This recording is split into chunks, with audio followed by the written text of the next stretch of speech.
بسم الله الرحمن الرحيم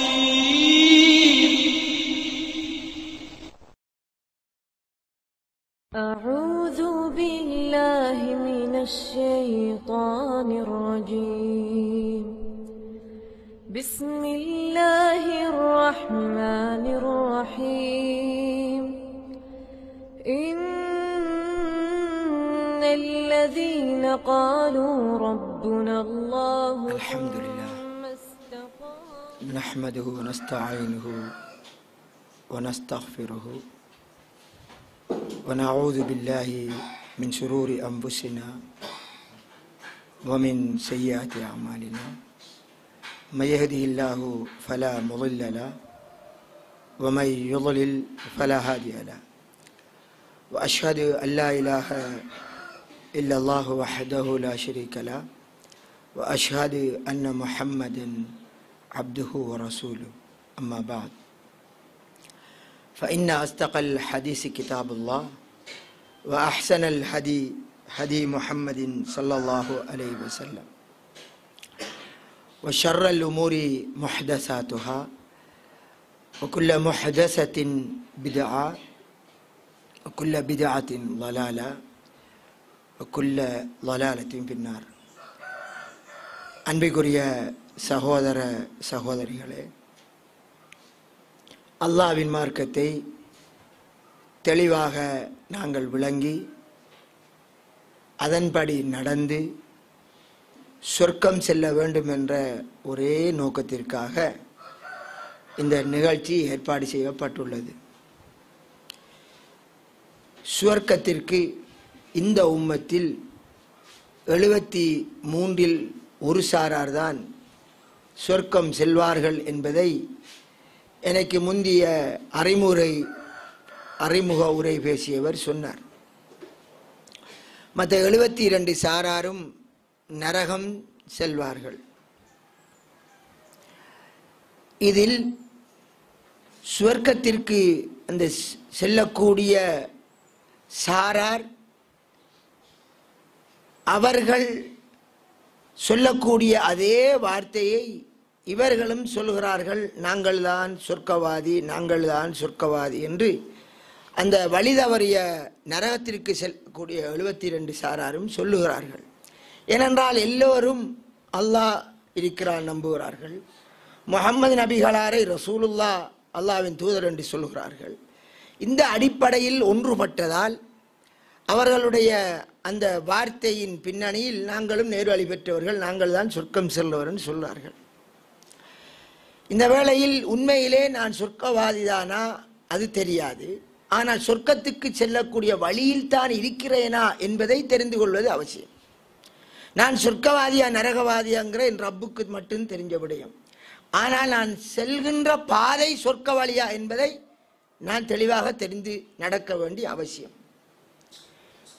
ஒரு நபரை பார்த்து இவர் நரகவாதி என்று சொல்ல இயலாது. ஆனால் அவர் செய்யக்கூடிய காரியம் நரகவழிக்குரிய காரியம் என்று சொல்லலாம். ஒருவர் கரண்டிக்காலங்கள் ஆடை உடுத்து வருகிறார்.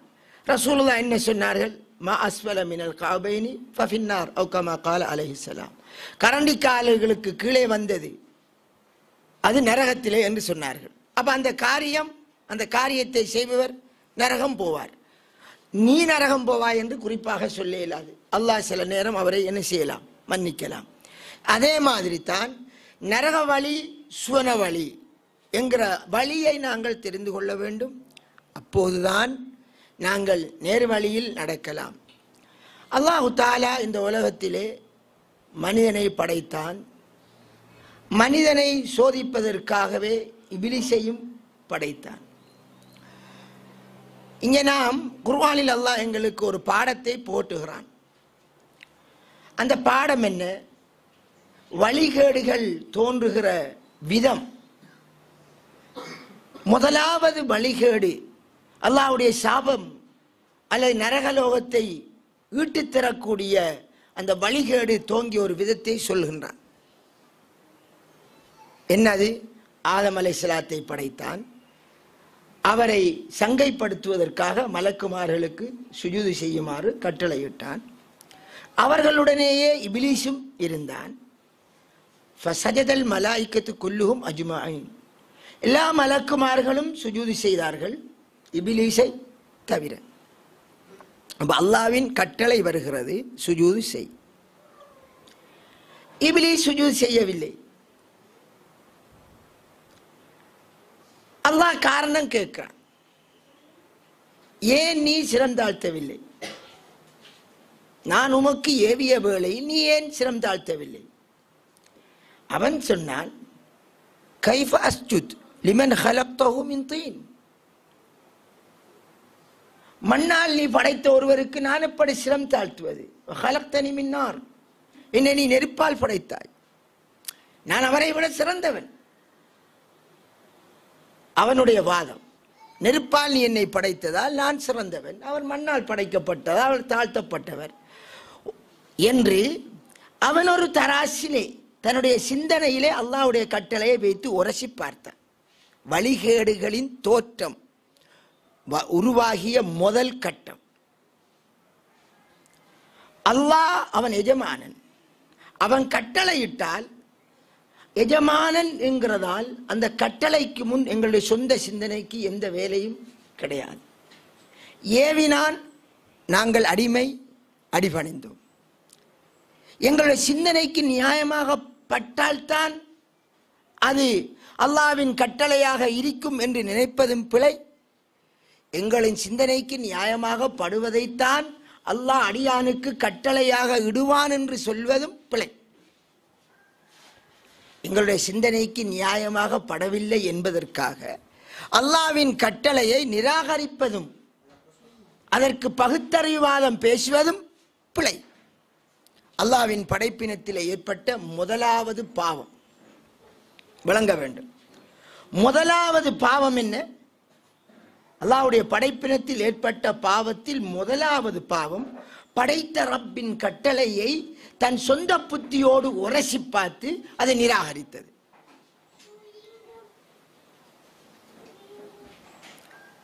அல்லாஹ் கேட்கிறான், நான் ஏவினேன், அவன் பகுத்தறிவாதம் பேசினான் இபிலீஸ். அதனால் அவனுக்கு கிடைத்த பரிசு என்ன? இறைவனின் சாபம். அல்லாஹ்வின் சாபம் அவனுக்கு இறங்குகிறது. உன்னை கொண்டும் உன்னை யார் பின்பற்றுவார்களோ அவர்களை கொண்டும் நான் நரகத்தை நிரப்புவேன்.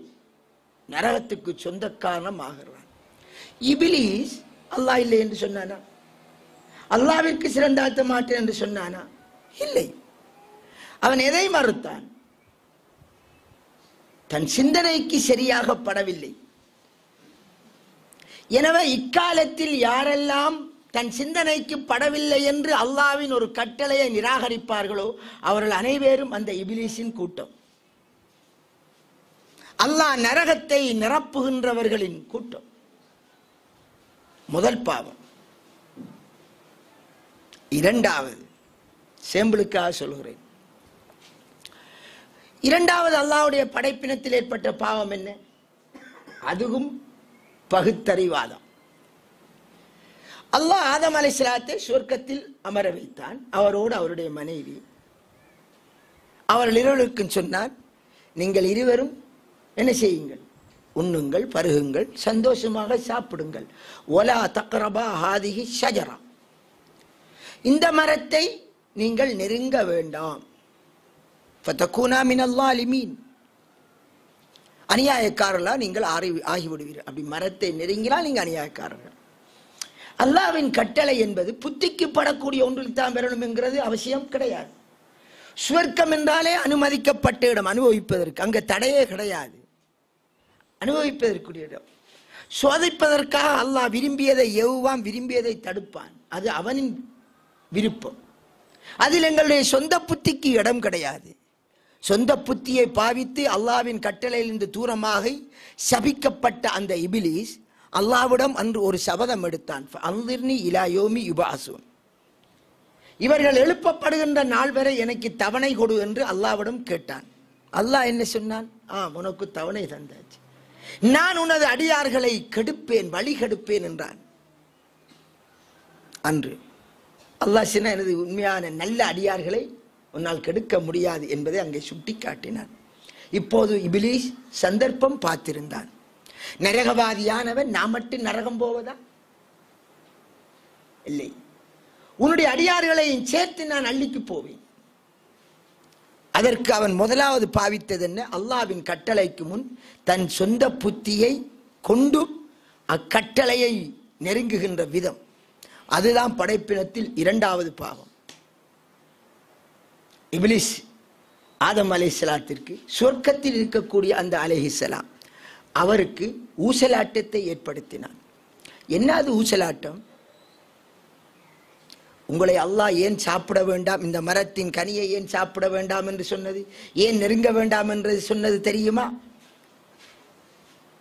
நீங்கள் அப்படி சாப்பிட்டால் ஃபதகூனா மலக்கைன், இரண்டு பேரும் நீங்கள் மலக்குகளாக ஆகிவிடுவீர்கள், அல்லது இரண்டு பேரும் சொர்க்கத்தில் நிரந்தரமாகவே இருந்து விடுவீர்கள். அதனால் தான் அல்லாஹ் உங்களை சாப்பிட வேண்டாம் என்றது, நெருங்க வேண்டாம் என்றது. இவர்களும் யோசிக்கிறார்கள், சரியாக அவர்களுக்கு பட்டது. எனவே அல்லாஹ் தடுத்த ஒரு காரியத்தை நன்னோக்கத்தின் பேரில், கெட்ட நோக்கம் அல்ல, நன்னோக்கத்தின் பேரில் செய்தார்கள். என்ன நன்னோக்கம்? சாப்பிட்டால் நாம் மாறாக மாறிடலாம், மலக்குகளாக, அல்லது சொர்க்கத்தில் நிரந்தரமாக இருந்திடலாம். இதை விட பெரிய வாக்கியம் என்ன என்று கருதி அதை சாப்பிட்டார்கள். நடந்தது என்ன? அல்லாஹ்வின் ஒரு கட்டளை, அக்கட்டளையை தமது சொந்த சிந்தனைக்கு வேறு விதமாக அதற்கு விளக்கம் எடுத்து மாறு செய்ததால் சொர்க்கத்தில் இருந்தவர் வெளியிலே. ஒரே ஒரு கட்டளை. எங்களுக்கு என்ன பாடம் போட்டுகிறது இது? அப்ப அவர்கள் வந்து பிரார்த்தித்தார்கள், கெஞ்சினார்கள் அல்லாஹ்விடம், ரப்பனா வலம்னா அம்புசனா, நாங்கள் எங்களுக்கு நாங்களே அநியாயம் இழைத்துக் கொண்டோம், நீ எங்களை மன்னிக்கவில்லை என்றால் நாங்கள் அநியாயக்கார் நஷ்டவாளிகளை ஆகிவிடுவோம். அல்லாஹ் ஒன்றை தடுக்கிறான்.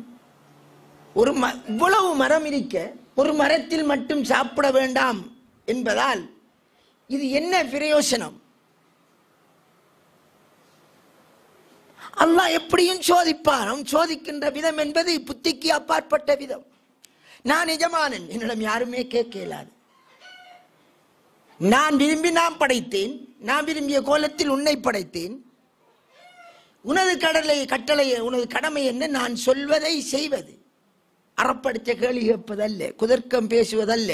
நீ அப்படி குதர்க்கம் பேசினால் உனக்குரிய இடம் நரகலோகம். ஆதம் அலைஹிஸ்ஸலாத்தை வெளியிறக்கினான், இருந்தவரை வெளியிறக்கினான். தௌபா செய்தார்கள், பிழையை ஒத்துக்கொண்டு. என்ன நடக்கிறது? புத்தியால் அல்லாஹ்வுடைய கட்டளை உரசி பார்த்தார்கள். இப்படியான ஒரு விடயத்தை அல்லாஹ் தடுப்பானா? நன்னோக்கத்தில் தானே செய்தார்கள். நன்னோக்கத்தில் செய்துவிட்டோம் என்பதற்காக அல்லாஹ் அலோட் பண்ணவில்லை. நான் ஒன்றை தடுத்தால் நீ நன்னோக்கத்தில் அதை செய்யக்கூடாது, என்ன அனுமதி வேண்டும். புத்தியோடு உரசி பார்த்தது. இவ்வாறு எவர்களெல்லாம் கியாம நாள் வரை படைத்த ரப்பின் கட்டளையை, நபிகளாரின் வழிமுறையை புத்தியோடு உரசி பார்த்து புத்திக்கு படவில்லை என்று மறுப்பார்களோ அவர்கள் அனைவரும் அந்த சபிக்கப்பட்ட இபிலீசின் கூட்டம். பாருங்கள் அல்லாஹ்வின் சோதனையை. சுப்ஹானல்லாஹ். அல்லாஹு தஆலா இப்ராஹிம் அலைஹிஸ்ஸலாம் அவருக்கு வயது போன நிலையிலே பிள்ளையை கொடுக்கிறான். பிள்ளை இல்லாமல் அவர் அல்லாஹ்விடம் கேட்டு எடுத்த பிள்ளை. அவன் எப்படி சோதிப்பான்? அவன் சோதனை விதம். அப்பிள்ளை செல்லமாக வளர்ந்து பிள்ளை என்ற பாசத்தோடு கட்டி அணைத்து முத்தமிட்டு வளர்ந்த அந்த பிள்ளையை அறுக்குமாறு கட்டளையிடுகிறான். மாடை அறுத்தால் சாப்பிடலாம், இறைச்சாவது வெறும். இன்னொரு உண்ணக்கூடிய பொருளை அமைத்தால் சாப்பிடலாம். மனிதனை அறுத்தால் என்ன செய்யலாம்? அது அநியாயமான ஒரு கொலை. ஆனால் அல்லாஹ் என்ன செய்கிறான்? தன் பிள்ளையை அறுக்குமாறு கட்டளையிடுகிறான். அதை செய்தால் அதற்கு பெயர் வணக்கம், அதை நிராகரித்தால் இபிலிஸாக மாறுவான். அப்படித்தானே? அல்லாஹ்விடமிருந்து வந்த கட்டளை என்று புரிந்ததும் நபி இப்ராஹிம் அலைஹிஸ்ஸலாம் அல்லாஹ்விடம் ஒரு கேள்வி கேட்கவில்லையா? அல்லாஹ், இது எந்த அடிப்படையில் புத்திக்கு நியாயமாக படுகிறது? பெற்ற பிள்ளை அறுக்குமாறு சொல்லுகிறாயே, இவ்வாறு செய்வதால் தான் உன் நெருக்கத்தை பெற முடியுமா? இது அநியாயம் இல்லையா? வெளிப்பார்வை அநியாயமா இல்லையா? உன் மாடை அறுப்பதையே இன்று மாடறுப்பது அநியாயம் என்று கோஷம் எழுப்புகிறார்கள் மனித சமுதாயம், நான் முஸ்லிம்கள். மனிதனை அறுப்பது, மனித நேயம், பகுத்தறிவாதம் அனைத்தும் சொல்லும் இது மாபெரிய முட்டாள்தனம். அது வணக்கம் என்று சொல்லலாமா? மனிதனை அறுப்பதை வணக்கம் என்று செய்ய முடியுமா? அல்லாஹ் வணக்கம் நீ செய் என்று கட்டளை எழுகிறான். அறுப்பதற்கு அதை அறுக்க வைக்கிற விடயம் அது இறுதியாக வருவது. இப்ராஹிம் அலைஹிஸ்ஸலாம் உண்மையான ஒரு அடியான், இதில் மாற்று கருத்து இல்லை. ஒரு உண்மையான முஸ்லிம். உங்களுக்கு இப்ராஹிமிலே முன்மாதிரி இருக்கிறது என்று அல்லாஹ் கூறுகிறான். அல்லாஹ்வையும் மறுமை நாளை நம்பியவர்களுக்கு இப்ராஹிமிலே முன்மாதிரி என்கிறான், முஹம்மது நபிகளாரிலே முன்மாதிரி என்கிறான். முன்மாதிரி என்ற வார்த்தையை இவ்விரண்டு பேரிலேயும் குர்ஆனிலே அல்லாஹ் பாவிக்கிறான். அந்த இப்ராஹிம் அலைஹிஸ்ஸலாம் அல்லாஹ் சொன்னானா அவன் எஜமானன், அதைத்தான் பார்த்தார். பிள்ளை யார் தந்தது? அவன் தந்தது. அவன் நாடியதை ஏவுவான், நாடியதை விலக்குவான். அவனின் அறிவோடு சம்பந்தப்பட்ட விடயம் எங்களுடைய சிந்தனைக்கு புலப்படாதது எத்தனையோ. அவன் ஏவுகின்ற கட்டளையில் 1000 தத்துவம் இருக்கும், யதார்த்தம் இருக்கும். அது எங்களுக்கு புரியாது. அவன் எதை சொன்னாலும் சிந்தனைக்கு புலப்பட்டோ புலப்படவில்லையோ அவன் எஜமான், நான் அவன் ஏவலை செய்யும் அடியான். ஆனால் என்ன செய்தார்? பிள்ளையை அறுப்பதற்கு முன்னானாரா இல்லையா? பிள்ளை அறுக்க துணிந்தாரா இல்லையா?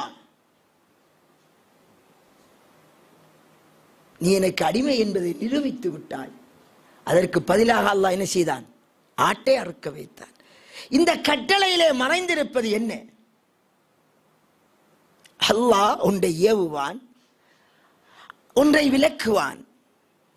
அது புத்திக்கு புலப்படும், புத்திக்கு புலப்படாது, எப்படியும் இருக்கலாம். எனவே பகுத்தறிவுக்கு ஒப்பானதுதான் இந்த இஸ்லாமிய மார்க்கம் என்று தத்துவம் பேசுவது என்பது, முழுமையாக தத்துவம் கதைப்பது முட்டாள்தனமா அறிவீனமா? என்ன சொல்ல போறீங்க?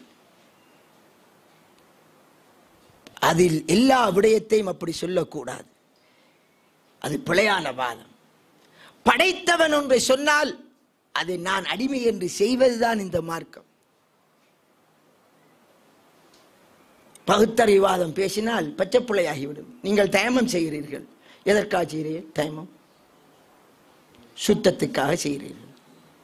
சுத்தத்திற்காக தண்ணீரை கொண்டு உடம்பை கழுவினீர்கள், அதற்கு பேர் சுத்தம்.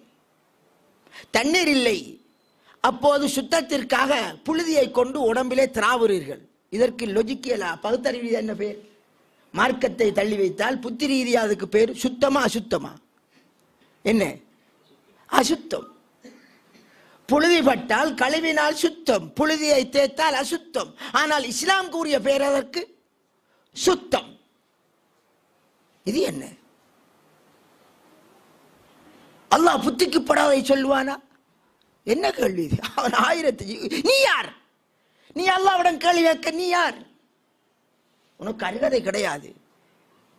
அன்று கேட்டான் இபிலிஸ், சவிக்கப்பட்டான். இன்று யாரெல்லாம் அறப்படிச்ச கேள்வி கேட்பார்களோ அவ்வளோ பேரும் யார கூட்டம்? அந்த இபிலிஸின் கூட்டம். இப்படி 1, 2, 3 நூற்றுக்கணக்கிலே குர்ஆனிலிருந்தும் ஹதீஸிலிருந்தும் அடுக்கிக் கொண்டு போகலாம். இந்த யதார்த்தத்தை விளங்க வேண்டும். அதனால் படைப்பினத்திலே முதலாவது ஏற்பட்ட வழிகேடு என்ன? பகுத்தறிவு வைத்து அல்லாஹ்வின் கட்டளையை உரசி பார்ப்பது. தங்கத்தை உரசி பார்ப்பதற்கு 2 மருந்தை வச்சு கல்லிலே உரசி பார்க்கலாம், அது தங்கத்துக்கு சரி. ரப்புடைய கட்டளையை உரசி பார்ப்பதற்கு எங்களுக்கு அலவுட் கிடையாது. உரசி பார்த்தால் அவுட், அவர் நரகவாதி ஆகிடுவார். அன்பிற்குரிய சகோதரர்களே, இது ரசூலுல்லாவிற்கு முந்தியுள்ள விடயங்கள் சிலதை சொன்னேன். இப்ப ரசூலுல்லாவிடம் வருவோம். நபிர காலத்திலே நபிகளார் ஒரு சாராரை வழிகேடர் என்று சொல்லி காட்டினார்கள், சுட்டி காட்டினார்கள். நரக வழிக்கு செல்பவர்களை சுட்டி காட்டினார்கள். யார் அவர்கள்? நபிகளார் உயிரோடு இருக்கும் போதே இனங்காட்டிய ஒரு கூட்டமாறு ஹவாரிஜிகள். என்ன நடக்கிறது?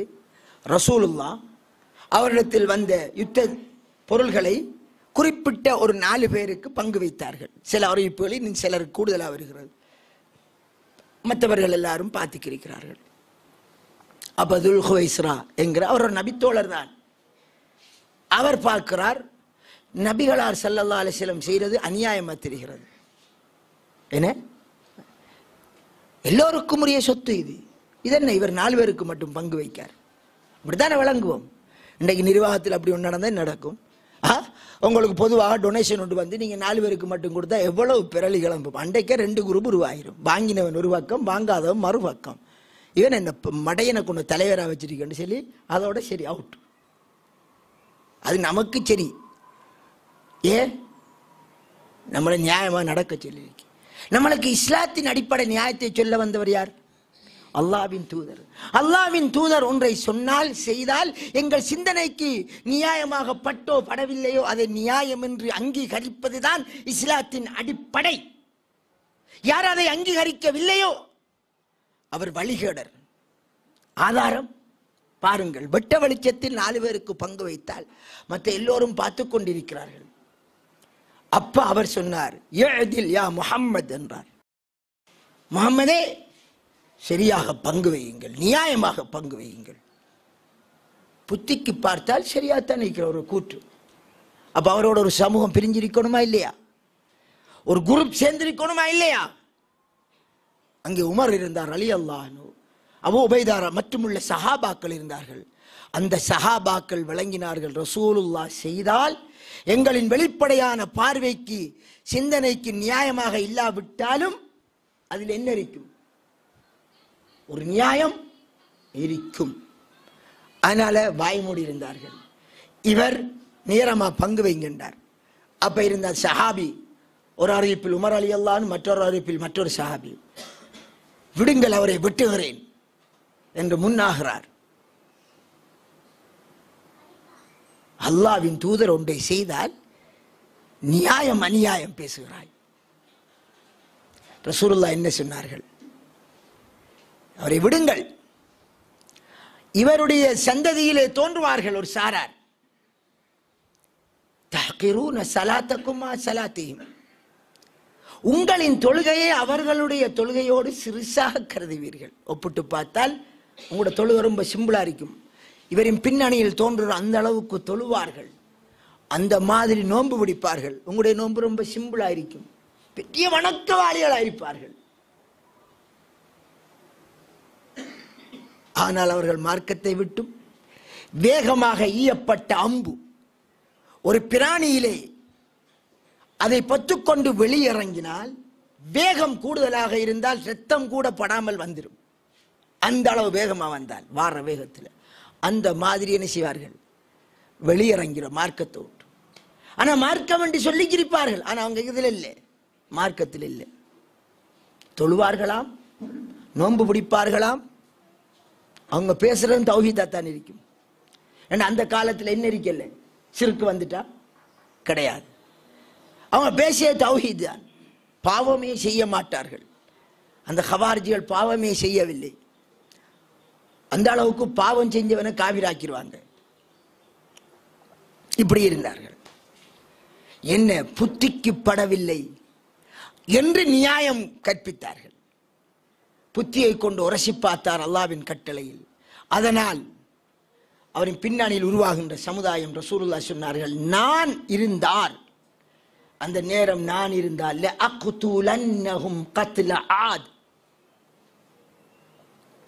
ஆது கிளையினரை அழித்ததை போன்று அழிப்பேன் என்றார்கள். ஆது கிளையினர் அல்லாஹ் அழித்தான். அப்படி என்றால் அடியோடு இவர்களை வெட்டி தள்ளுவேன். யாரை பார்த்து சொன்னார்கள்? காபிரா முஸ்லிமா? முஸ்லிம், தொழுகிறான், நோன்பு பிடிக்கிறான். அங்கே அவனுக்கு ஏற்பட்ட அந்த பாவத்தின் கருவை பாருங்கள். புத்தியோடு உரசி பார்த்தது அல்லாஹ் ரசூலின் கட்டளை. இது இஸ்லாத்தின் ஒரு அடிப்படை.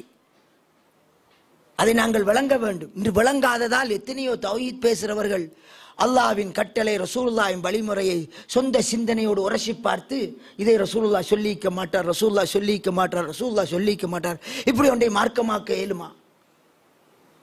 அஸ்தக்ஃபிருல்லாஹ். Who are you? நீ யாரப்பா அல்லாஹ்க்கு விளக்கம் சொல்வதற்கு? ஆசிரியர் வகுப்பில் படித்து கொடுக்கார், அதே விளங்காத சமுதாயம். ஒரு மெஸ் பாடத்தை புரியலாம் இருப்போம். ஒரு கணித பாடம் விளங்காத நாம இருக்கிறோம். இப்படி நம்முடைய நிலைமை இருக்கும். அல்லாஹ்வின் அறிவோடு உரசி பார்க்கலாமா? இது ஏன் அல்லாஹ் எங்களுக்கு குர்ஆனில் சொன்னான்? நான் ஒன்றை சொன்னால் அது என்னுடைய புத்தி, என்னுடைய சிந்தனை அல்லது என்னுடைய அறிவு அதற்கு ஏற்கவில்லை என்று என் கட்டளை நீங்கள் உரசி தள்ளி விடாதீர்கள். தள்ளினால் நீங்கள் இபிலிஸ் கூட்டம். இது இஸ்லாத்தின் ஃபண்டமெண்டல். அதனால் தான் நபிகளார் இடத்திலே சஹாபாக்கள் கேள்வி கேட்பார்கள், ஒரு கேள்வி கேட்க மாட்டார்கள். ரசூலுல்லாஹ் ஒன்றை சொன்னால், யார் ரசூலுல்லாஹ் எப்படி இதை செய்ய வேண்டும் என்று விளக்கம் கேட்பார். இதை செய்கிற முறை என்ன என்று கேட்பார்கள்.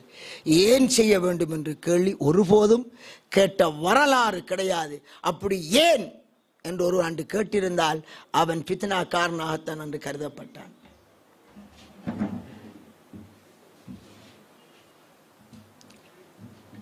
அதனால் இஸ்லாத்தின் ஒரு முக்கியமான அடிப்படை நேர்வழி என்பது அல்லாஹ் ரசூலின் கட்டளையோடு எங்களுடைய சிந்தனையை அப்படி அடகு வைத்து விட வேண்டும். சுய சிந்தனைக்கு இடம் கொடுக்கவே கூடாது. எத்தனை உதாரணம் சொல்லலாம். எப்படி நமக்கு நம்முடைய மார்க்கத்தில் உள்ள கட்டளைகள் எத்தனையோ சொல்லலாம். பாருங்கள் ஹதீஸை.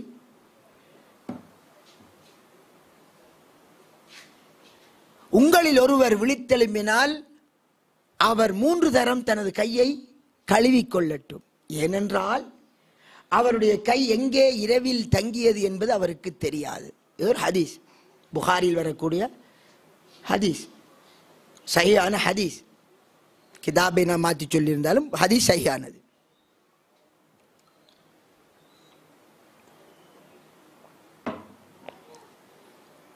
இப்ப பாருங்கள்,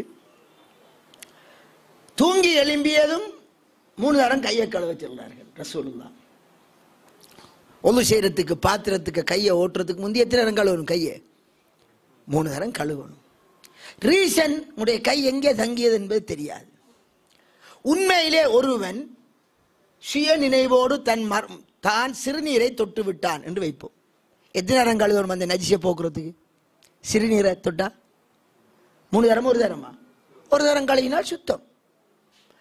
விழிப்போடு சிறுநீரை தொட்டாலே 1 தரம் கழுவினால் போதும். தூக்கத்தில் சிறுநீரை தொட்டிருந்தால் கூட எத்தனை தரம் கழுவணும்?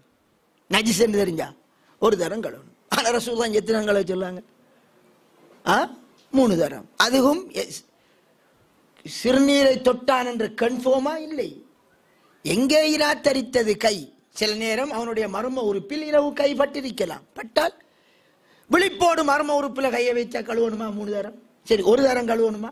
இல்லை, 1 தரம் கூட கழுவுவதில்லை. விழிப்பில கைப்பட்டாலே 1 தரம் கழுவுவதில்லை. நஜிஸ் பட்டாலே 1 தரம் கழுவினால் போதும். இதை ரசூலுல்லாஹ் தூங்கி எழும்பியது நீ 3 தரம் கழுவு, அதற்கு முந்தி கையை நுழைவிக்க வேண்டாம் பாத்திரத்துக்குள்ள. இது என்ன? எந்த புத்தியில சேர்க்கிறது? எந்த லொஜிக்கில சேர்க்கிறது? ரசூலுல்லாஹ்வுடைய கட்டளை. அதான் மார்க்கம். இஸ்லாம் என்றால் அதான். படைத்தவன் சொன்னான், நான் அடிபணிந்தேன். அதன் யதார்த்தத்தை ரப்புதான் அறிவான். நமக்கு கொடுக்க ஊத்தீத்தும் மினல் இல்மி வமா ஊத்தீத்தும் மினல் இல்மி இல்லா கலீலா. அறிவிலே நீங்கள் சொற்பமாகவே தவிர கொடுக்கப்படவில்லை. கொஞ்சம் அறிவுதான் நமக்கு கொடுக்கப்பட்டிருக்கு. இதுதான்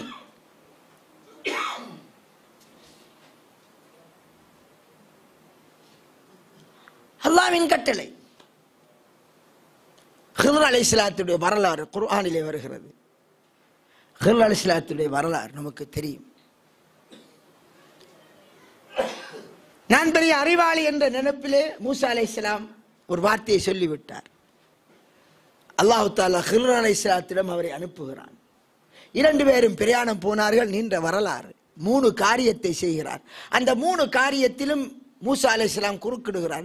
நம்மட பாஷையில சொன்னார், நீங்க என்ன மடத்தனாவில பாக்கேல், அநியாயமா 2 உயிரை கொண்டு ஓட்டுறீர்கள், அழகான கப்பலை போட்டு ஓட்ட போறீர்கள் சொல்லாரா இல்லையா?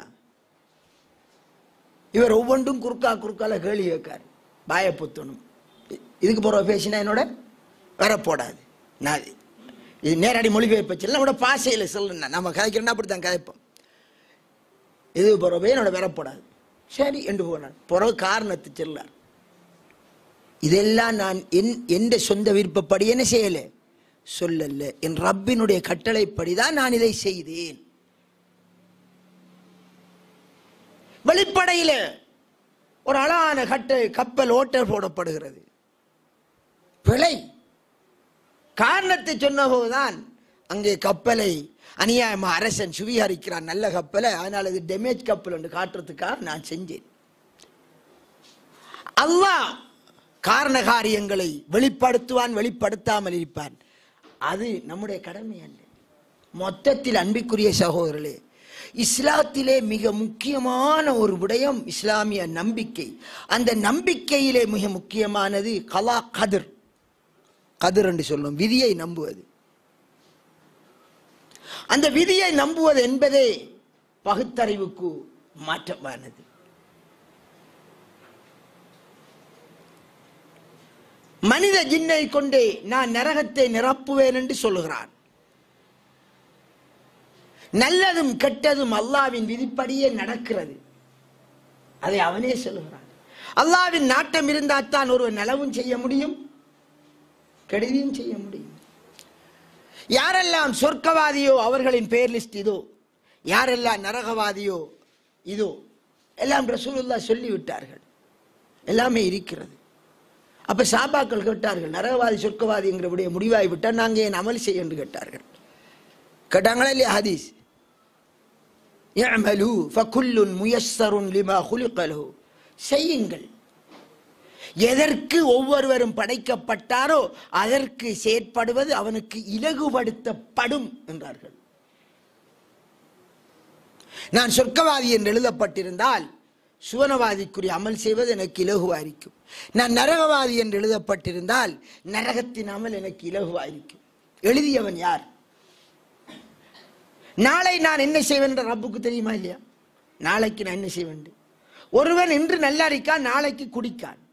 நாளைக்கு குடிக்கிறான், இவன் குடிப்பான் என்பது ரப்புக்கு தெரியுமா இல்லையா என்று கேள்வி கேட்ட என்ன சொல்வோம்? நாம என்ன சொல்லுவோம்? தெரியும் என்று சொல்லுவோம். இல்லை, நாளைக்கு அவன் செய்யும் வரையில தெரியாது என்றால் அல்லாஹ்வுக்கு பின்னறிவில்லை என்று வந்துவிடும். அப்படித்தானே? அல்லாஹ்விற்கு பின்னறிவு இல்லை, நாளை நடப்பது என்ன என்று தெரியாது என்று வந்துடும். தெரியும் என்று சொன்னால் இதைத்தான் அவன் செய்ய போகிறான் என்று அவன் திட்டமிட்டு இருந்திருந்தால் தான் இதைத்தான் செய்வான் என்று என்ன செய்ய முடியும்? சொல்ல முடியும். எனவே அல்லாஹ்விற்கு பின்னறிவு இருக்கிறது. நாளை நடப்பதை அவன் அறிவான் என்று நாம் சொன்னால் அனைத்தும் திட்டமிடப்பட்டு முடிந்து விட்டது என்றால் என்ன நடக்கிறது? ஒருவன் குடிப்பான், ஒருவன் கொலை செய்வான், ஒருவன் தொழுவான், ஒருவன் இஸ்லாத்துக்கு வருவான். எல்லாமே ஃபிக்ஸ் பண்ணப்பட்டு நடக்கிறது. இது ஒரு புறம். அப்படி பார்த்தால் நரகவாதி என்று அவனை எழுதியதால் அவன் நரகத்தின் செயல் செய்கிறான். ஒரு வீட்டிலே ஒரு பாப்பாக்கு 2 பிள்ளைகள், ஒருவன் சுவனவாதியின் செயலை செய்கிறான், ஒருவன் நரகவாதியின் செயலை செய்கிறான். சுவனவாதியின் செயலை செய்தவன் சொர்க்கம் போகிறான், நரகவாதியின் செயலை செய்தவன் நரகம் போகிறான். ஒரு பாப்பாவிற்கு 2 பிள்ளையை கொடுத்து விட்டு அல்லாஹ் ஒருவனை சொர்க்கத்துக்கும் ஒருவனை நரகத்துக்கும் வழி நடத்தினால் மறுமையில் அல்லாஹ்விடம் அவன் கேட்டால், யா அல்லாஹ், ஏன் என்னை நரகத்துக்கு அனுப்பினாய்? என் சகோதரனுக்கு நீ சொர்க்கத்துக்குத்தானே வழிகாட்டினாய், எனக்கு மட்டும் நரகத்துக்கு என்று நீ வழிகாட்டி விட்டு என்னை நரகத்துக்கு அனுப்பினாயே என்று அவன் கேட்டால் இது என்ன பதில்? இதே நேரம் அல்லாஹ் சொல்றான், இன்னல்லாஹ லா யظ்லிமு மிஸ்கால ذرة. அணுவளவும் அல்லாஹ் யாருக்கும் என்ன செய்ய மாட்டான்? அநியாயம் செய்ய மாட்டான். அவன் அநியாயம் செய்ய மாட்டான் என்கிறான். ஒருவருக்கு பிறந்த ஒரு பிள்ளை சொர்க்கம் செல்கிறது, மறுபிள்ளை நரகத்துக்கு போகிறது. வெளிப்படையில் பார்த்தால் என்னது? நியாயமா அநியாயமா? அநியாயம். யார் செய்கிற அநியாயம் போல இருக்கிறது? ரப்பு செய்கிற அநியாயம். விதி என்கிற ஒன்று இருக்கென்று சொன்னால் அல்லாஹ் அநியாயக்காரன் இல்லை என்கிற ஒத்துக்கொள்ளணுமா இல்லையா? அல்லாஹ் அநியாயம் செய்வானா? அல்லாஹ் அநியாயம் செய்ய மாட்டான். இது குர்ஆன்ல நிறைய வசனம் இருக்கு. வலா துல்லமூன ஃபதீலா. ஈச்சங்கொட்டையிலே அந்த நடுவுல இருக்கிற நார், இந்த நாரின் அளவு நீங்கள் அநியாயம் செய்யப்பட மாட்டீர்கள்.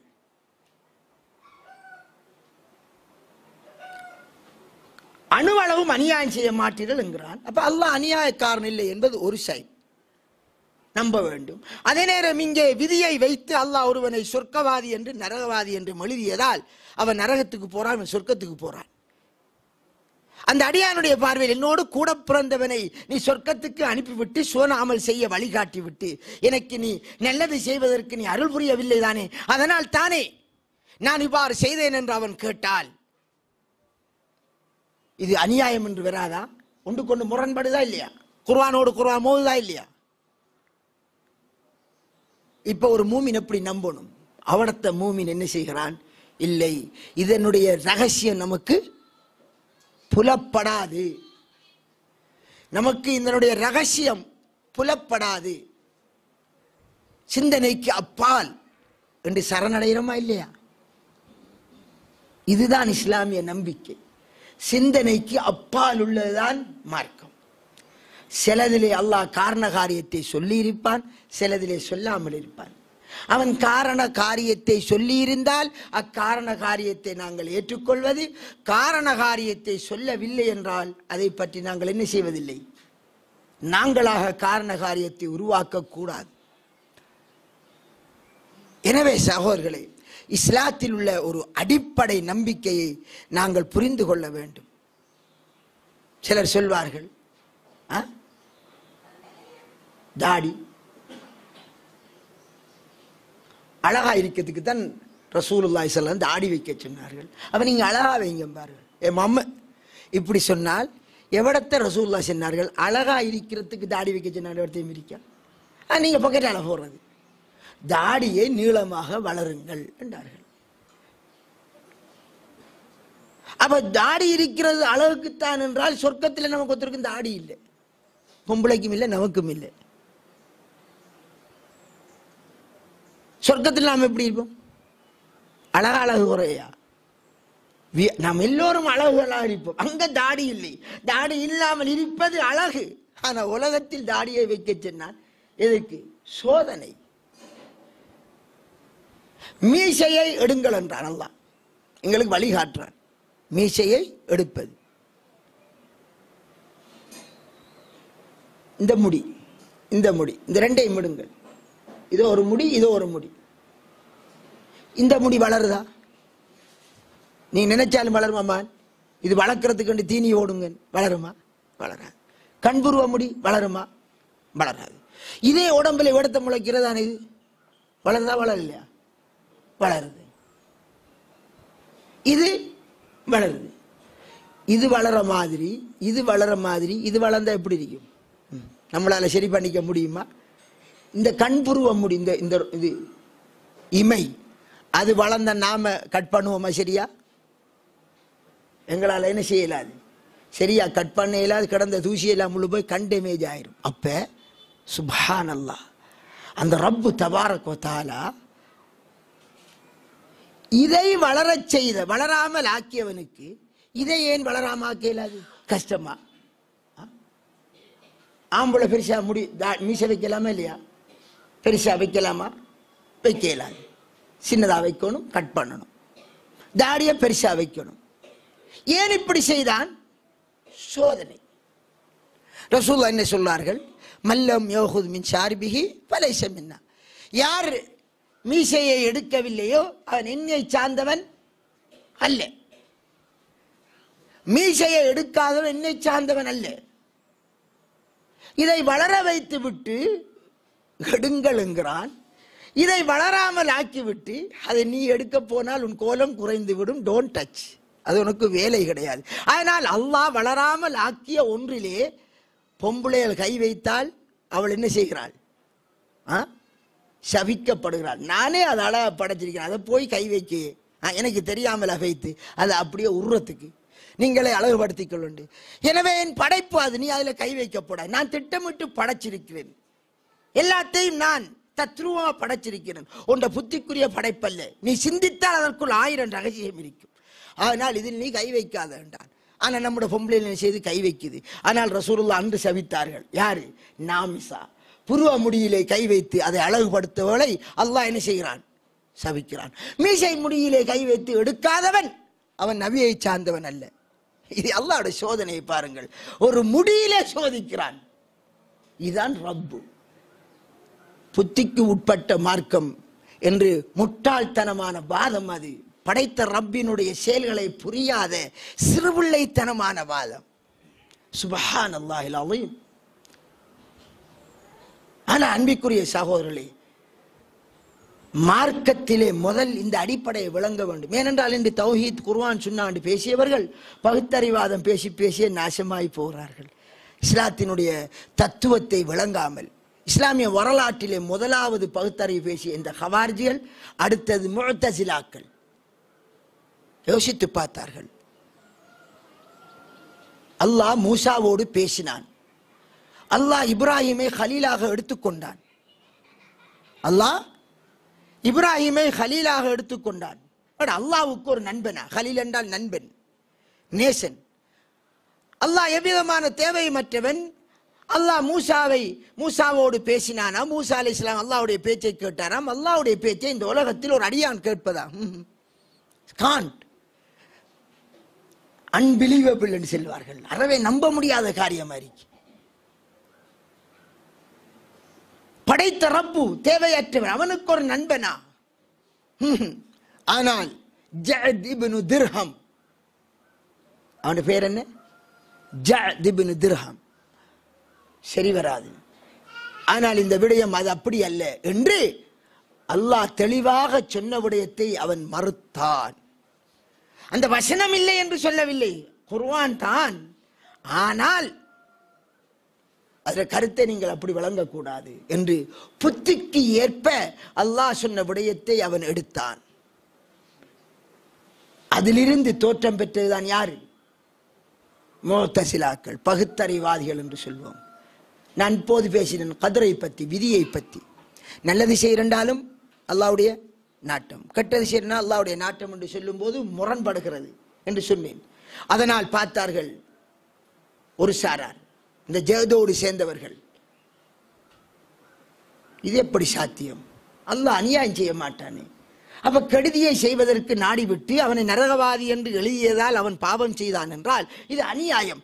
எனவே கெட்டதை அல்லாஹ் செய்வதற்கு நாட மாட்டான். கெட்டதை செய்வதற்கு அல்லாஹ் நாட மாட்டான். ஏன்? அல்லாஹ் அடியானுக்கு நல்லதைத்தான் விரும்புவான் என்று சொல்வதால் விதியோடு வந்த அனைத்து ஹதீஸ்களையும் டோட்டலாக மறுத்தார்கள். முதல் மறுத்த யாரு? முஅ்தஸிலாக்கள். அவர்களை யார் என்று சொல்வது?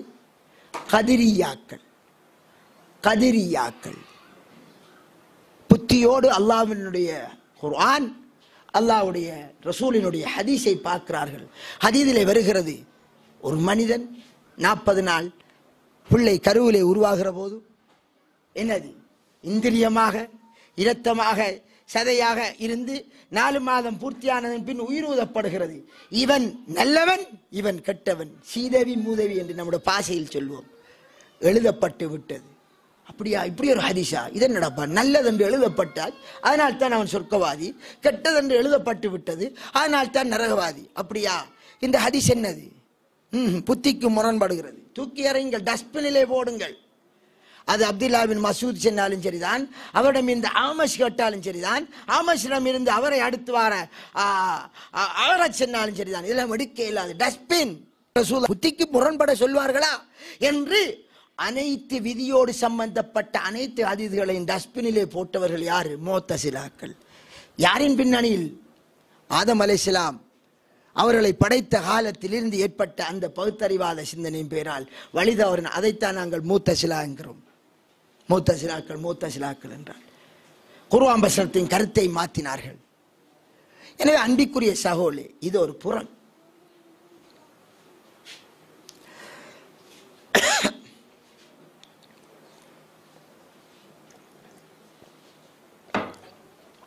எல்லா வகையான வழிகேடும் எங்க உருவாகும் என்றால் எங்களுடைய சுய சிந்தனையை வைத்து நாங்கள் செய்யும் போது. ஒருவர் கத்தம் ஓதுகிறார், அந்த மௌலவியை சந்திக்கிறோம். மௌலவி சாப், நீங்க கத்தம் ஓதுறீர்கள், ரசூலுல்லாஹ் ஓதினார்களா என்று கேட்கிறோம். எந்த மௌலையிட்ட கேட்டு பாருங்கள், ஓதினடி செல்வாரா? கத்தம் ஓதுற மௌலையின் ரசூலுல்லாஹ் ஓதினடி சொல்ல மாட்டார். ஏன்? எங்கேயும் ரசூலுல்லாஹ் மௌத்தானத்துக்கு அந்த மௌத்தான இடத்துல 3வது அண்டைக்கு வந்து கத்தம் ஓதினதாக ஒரு லைவான ஹதீஸும் இல்லை. 40 நாளைக்கு வந்து ஓதினதாக லைவான ஹதீஸும் இல்லை. அதனால அவர் ஓத மாட்டார், அவர் சொல்ல மாட்டார் ரசூலுல்லாஹ். ஆனா செல்வார், நல்ல விஷயம் தானே என்பார். அவர் என்ன செல்வார்? நல்ல விஷயம் தானே, குர்ஆனை ஓதுகிறோம், நாங்கள் தர்மம் செய்கிறோம், நன்மையை சேர்ப்பிக்கிறோம் அல்லாஹ்விடத்தில். ஓதியது குர்ஆன். இவடத்தை பாருங்கள், ரசூலுல்லாஹ் செய்தாரா? இல்லை என்பார். ஆனால் நல்ல விஷயம் தானே என்பார். அப்போது என்ன வருகிறது? ரசூலுல்லாஹ் செய்யாத ஒன்றை அவர் தன் சொந்த சிந்தனையால் என்னென்று சொல்கிறார்? நல்ல விஷயம் என்கிறார். அங்கே எது பாவிக்கப்படுகிறது? நல்ல விஷயம் என்று அவர் தீர்ப்பு கொடுத்தது எதை வைத்து? தன் சுய சிந்தனைக்கு அழகாக பட்டது, அதனால் நல்ல விஷயம் என்றார். சரி, இப்போது இவர்கிட்ட கேட்கிறோம், இது மார்க்க காரியமா என்று கேட்டால் ஆமம்பார். மார்க்க காரியத்தில் உள்ள நல்ல விடயங்கள் அனைத்தையும் ரசூலுல்லாஹ் செய்தார்களா இல்லையா என்றால் ஆமங்கணுமா இல்லையங்கணுமா? எந்த ஒரு மௌலவியாலும் இல்லை என்று சொல்ல முடியாது, எஸ் என்று தான் சொல்லணும். நபிகளார் மார்க்க காரியத்தில் சிலதை செய்யாமல் சென்றார்கள் என்றால் மார்க்கத்தை ரசூலுல்லாஹ் குறைவாக வைத்து விட்டு சென்றுள்ளார் என்று சொல்ல வேண்டி ஏற்படும். ஆனால் அவரால் சொல்ல முடியாது, மார்க்கத்தை நிறைவாக செய்துள்ளார் என்றுதான் சொல்ல வேண்டும்.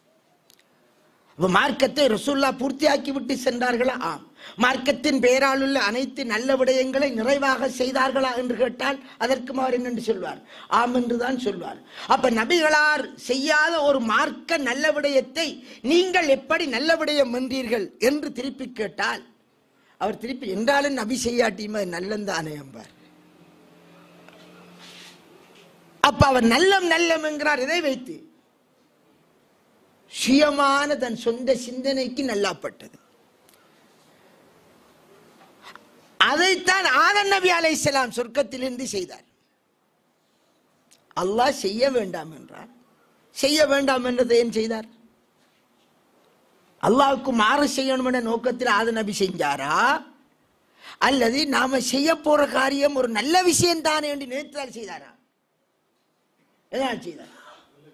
நல்ல விஷயம் அப்படி செஞ்சால் நம்ம கிடைக்க போற நாம் மலக்கா பேத்திடும். இபிலீஸ் அலங்கரித்து காட்டினான். ஃபஸய்யன லஹுமு ஷைத்தானு சூஅ அமாலிஹிம் என்ற குர்ஆனில் அல்லாஹ் சொல்வதை போன்று ஷைத்தான் அவர்களுக்கு அவர்களின் செயல்களில் கெட்டதை அழகாக காட்டுவான். இதுதான் இஸ்லாத்தினுடைய வழிகேடுகள் தோன்றுவதற்கான அடிப்படை காரணம்.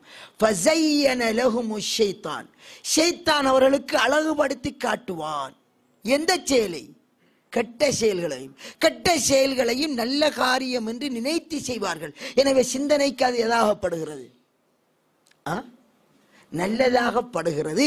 அதனால் அல்லாஹ் சொல்லாவிட்டாலும் ரசூலுல்லாஹ் வழிகாட்டாவிட்டாலும் சுய சிந்தனை ஷைத்தானுடைய உதவியால் அது அழகாக காட்டியதால் அதை செய்கிறார்கள். அதனால் தான் ஆதம் நபி அலைஹிஸ்ஸலாம் பார்த்தார்கள், கனியை சாப்பிடலாம்ங்கிறது அதனால் ஒன்றும் பிழை நடக்க போறலே என்று தங்களுக்கு இபிலிஸ் அழகுபடுத்தி காட்டினான்.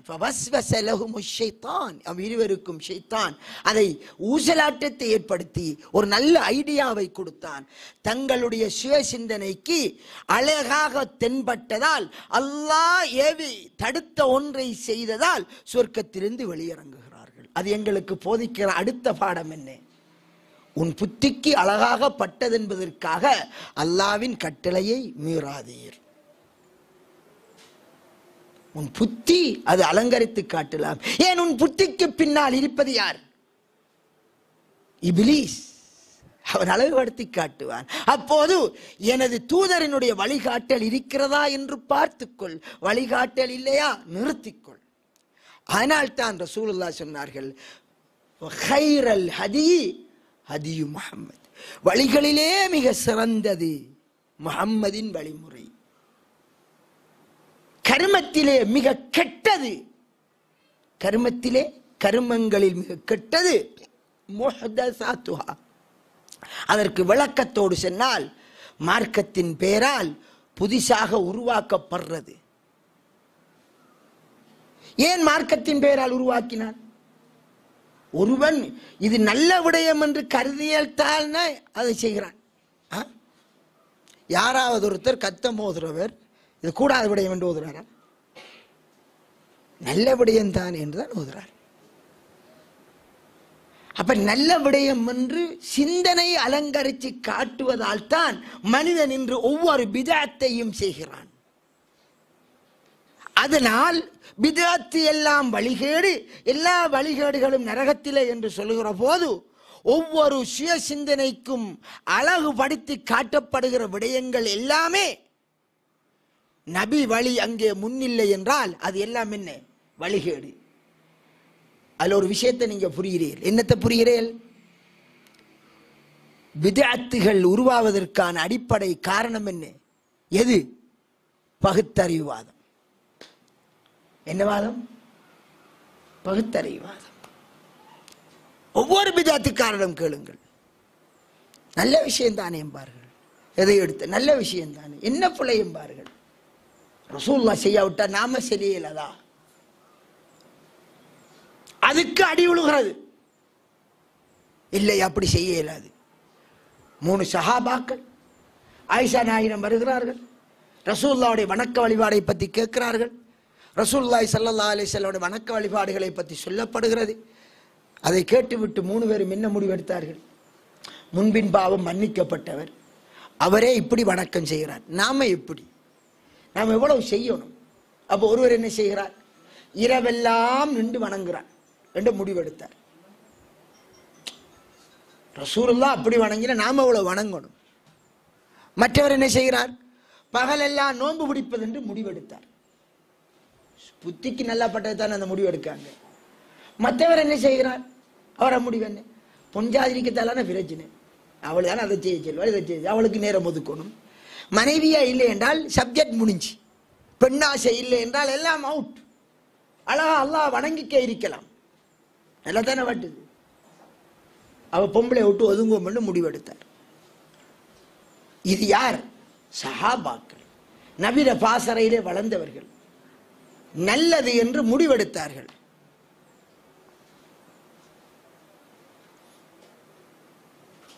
அதை கொஞ்சம் போட்டு முடிச்சிருங்க. அது செஞ்சுட்டே லேசி. பேச கதைகள் கொடுத்துக்கிருந்தா சிக்கல். நன்கூட போறவங்க போட்டு முடிச்சிருங்க.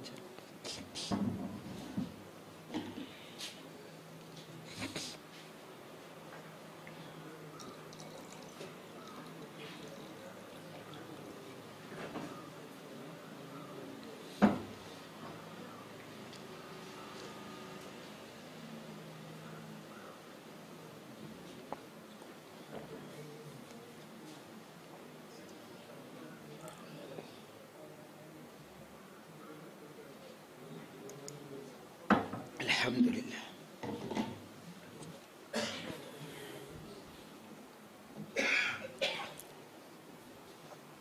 எனவே அன்பிற்குரிய சகோதரர்களே, அந்த 3 சஹாபியும் சொந்த சிந்தனைக்கு பார்க்கிறார்கள், நல்ல விஷயம். அந்த 3 பேரும் முடிவெடுத்தார்கள். ஆயிஷா ரலியல்லாஹு அன்ஹா ரசூலுல்லாஹ் வந்ததற்கு பின்னால் அல்லாஹ்வின் தூதரை இப்படி தான் 3 பேர் வந்தாங்க, உங்களோட வணக்க வழிபாடை பற்றி கேட்டாங்க, நான் அவர்களுக்கு எடுத்து சொன்னேன். அப்போ 3 பேரும் எப்படி முடிவெடுத்தார்கள், இப்படி இப்படி சொல்லிட்டு போறாங்க. ரசூலுல்லாஹ் அந்த சஹாபாக்கள் நல்லதென்று கருதியதால் அதை அங்கீகரித்தார்களா? அந்த சஹாபாக்கள் நல்லதென்று கருதியதற்காக ரசூலுல்லாஹ் அங்கீகரிக்கவில்லை. அவர்களை அழைத்து என்ன சொல்லுகிறார்கள்? நீங்க தானே இப்படி சொன்னாக்கள் என்று கேட்டு, உங்களை விட நான் அல்லாஹ்வை பயந்தவன், இறை அச்சத்தால் நான் உங்களை விட உள்ளவன், இரண்டாவது உங்களை விட அல்லாஹ்வை அறிந்தவன். அப்ப நபிகளார் தன்னை முன்னுக்கு காட்டுறார்கள். அல்லாஹ்வை மிக பயந்தவனும் அல்லாஹ்வை பற்றி அறிந்தவனும் தன்னை சொல்லியாச்சு. சொல்லிவிட்டு என்ன சொல்கிறார்கள்? நானே என்ன செய்கிறேன்? அல்லாஹ்வை மிக பயந்தவன், இரவையில் வணங்குறேன், தூங்குறேன். இரவு முழுதும் என்ன செய்யல ரசூலுல்லாஹ்? வணங்கல, தூங்குவார்கள், எழும்பி வணங்குவார்கள். நான் நோன்பு பிடிக்கிறேன், பிடிக்காமலும் இருக்கிறேன். சுன்னத்தான் நோன்பு பிடிப்பாரு, பிடிக்காம இருப்பாரு. அல்ல நீங்க என்ன செய்கிறீர்கள்? ஹதீஸை நான் விளக்கத்தோடு சொல்லுகிறேன், நேரடி மொழிபெயர்ப்பல்ல. நீங்க முழுசா காலமெல்லாம் நோன்பு பிடிக்க தூங்குறீர்கள். நான் அல்லாஹ்வை மிக பயந்தவன், அல்லாஹ்வை அறிந்த நான் என்ன செய்கிறேன்? மனைவியோட வாழ்றேன். இது நீங்க விட்டு ஒதுங்க போறீர்கள். இதை சொல்லிவிட்டு ரசூலுல்லாஹ் என்ன சொன்னார்கள்? அதான் தேவை. யார் எனது இந்த வழிமுறையை புறக்கணித்தாரோ அவர் என்னை சார்ந்தவர் இல்லை. மன் ரகிப அன் சுன்னதி, எனது சுன்னாவை யார் புறக்கணித்தாரோ அவர் என்னை சார்ந்தவர் இல்லை என்றால் நபிர சுன்னாக்கு அடுத்தது இருக்கிற யார சுன்னா? யாருடைய சுன்னா? ஷைத்தானுடைய சுன்னா. ஷைத்தானின் வழிமுறை. சூன வழி ஒன்றென்றால் அது நரகத்து வழி எத்தனையோ 72 வழி இருக்கிறது. என்னை சார்ந்தவர் இல்லை என்றால் அவர் ஷைத்தானின் வழியில் செல்கிறார் என்பதை ரசூலுல்லாஹ் யாருக்கு சொன்னார்கள்? சுய சிந்தனையால் இரவெல்லாம் நின்று வணங்குவதை அழகாக கண்டவருக்கு சொல்கிறார்கள். நீங்கள் ஷைத்தானின் வழியில் போகிறீர்கள் என்று சொல்லாமல் சொல்கிறார்கள். அவர்களுக்கு அலங்கரித்து காட்டியது யார்? மலக்கா? நபி வழிக்கு முரணான ஒன்றை அலங்கரித்து காட்டியது யார்? ஷைத்தான். இன்ன ஷைத்தான் எஜ்ரி மஜ்ரத்தம். ஷைத்தான் ரத்தமோடும் இடமெல்லாம் ஓடிக்கொண்டே இருக்கிறான், அவன் ஏவுவான். அப்ப அந்த இரவெல்லாம் நின்று வணங்கணும் என்ற சிந்தனையை அவர்களுக்கு போட்டது இபிலீஸ். இது இபிலீஸ் தான் போடுகிறான் என்பதை எப்போது புரிய வருகிறது? நபியலாருடைய சுன்னாவோடு உரசி பார்த்த போது. ஏன் சுன்னா எல்லையோடு நிற்கிறது, இது வரம்பு மீறி போகிறது. வந்து கேட்டார்களான உஸ்மான் இப்னு மலூன் ரலியல்லாஹு அன்ஹு என்ன கேட்டார்? அல்லாஹ்வின் தூதரே, நாங்கள் அவர் கேட்கிறார், நான் ஆண்மையை போக்கப் போகிறேன், எனக்கு அனுமதி தாருங்கள் என்றார். என்னது கேட்கிறார்? ஆண்மை. மிருகங்களுக்கு செய்வார்கள், வேடர்கள் நாய்க்கு செய்வார்கள், கால்நடையில் வைத்திருப்பவர்கள் மாட்டுக்கு செய்வார்கள். ஆண்மையை போக்கினால் பெண்ணாசை இருக்காது. பெண்ணாசை இல்லை என்றால், பெண்ணின் பின்னால் போகவில்லை என்றால் எல்லாமே வணக்கத்தில் இருக்கலாம். அந்த ஷாபிக்கு நல்லா பட்டத்தாலான வந்து சொன்னார். சாராயம் குடிக்கிறதுக்கு அனுமதி கேட்டாரு. கஞ்சா பாவிக்கிறதுக்கா, விபச்சாரம் செய்யறதுக்கா? இல்லை. அல்லாஹ்வை முற்றாக வணங்குவது. மலக்குமார்கள் முழுசா வணங்குறாங்களா இல்லையா? நாமளும் படைத்த ரப்புக்கு அப்படியே கட்டுப்பட்டு. பாவங்களுக்கு மிகப்பெரிய காரணம் பெண்ணாசை. பெண்ணாசை இருப்பதால் தான் கணக்க பேர் கணக்க பாவத்தை செஞ்சுக்கிறோம். நிறைய பேர் தாடி எடுக்கிறதுக்கு கேட்டாச்சு என்ன சொல்வார்கள்? நோனா கொஞ்சம் குத்துது, இல்லாட்டி லைக் பண்றா, இல்லை நோனா விரும்புறா, பினான்ஸுக்கு வாங்கணும், பக்கத்து வீட்டுக்காரன் கார் எடுத்தா அவன் இருந்ததுக்கு எடுத்தான், உனக்கு என்னமா பிரச்சனை?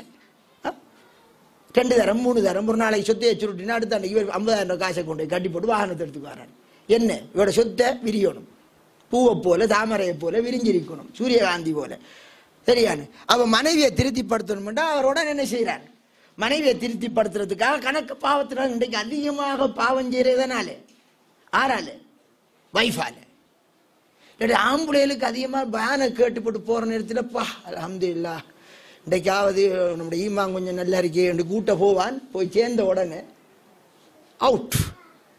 அந்த அன்பு மனைவி அவட முகத்தை பார்த்த உடனே இவர் எடுத்து சொன்ன உடனே அவ எடுக்கிற அந்த படம் சீன் அதை பார்த்த உடனே எல்லா ஈமானும் பறந்துடும், லட்சியம் பறக்குது, பாவமா மாறுது. அப்ப அதனால அந்த சஹாபி சிந்திச்சார், நாம பாவம் செய்யறதுக்கு காரணம் இதான், அதனால நாம ஆண்மையை போக்குவோம். அது அவருக்கு அழகாகப்பட்டதா இல்லையா? நல்ல காரியம் என்று தானே பட்டுது. அதனால தான் ரசூலுல்லாஹ் கிட்ட வந்து அனுமதி கேட்டார். நபிகளார் என்ன செய்தார்கள்? அனுமதிச்சார்களா? இல்லை. அல்லாஹ் துறவித்தனத்தை மார்க்கமாக்கவில்லை. யூதர்கள் என்ன செய்தார்கள்? முன் வந்த வேதக்காரர்கள் அவர்களுக்கு நாம் கடமையாக்காத துறவித்தனத்தை அவர்களாக உருவாக்கி கொண்டார்கள் பித்அத்தான முறையிலே. யாரு? ஃபாதர்மார். சொல்லமே, எந்த ஒரு வேதத்திலையும் கல்யாணம் முடிக்காம இருக்க அல்லாஹ் படைக்க. கல்யாணம் தேவைப்படுற மாதிரி படைச்சு விட்டு கல்யாணம் முடிக்கணும் என்றால் அது மனித சக்திக்கு அப்பாற்பட்டது. அதனால தப்பா மனிதன் செய்வான்னு ரப்புக்கு தெரியும். பசியை படைத்து விட்டு உண்ண வேண்டாம் என்றால் அது அநியாயம். அப்படி அல்லாஹ் செய்யவில்லை.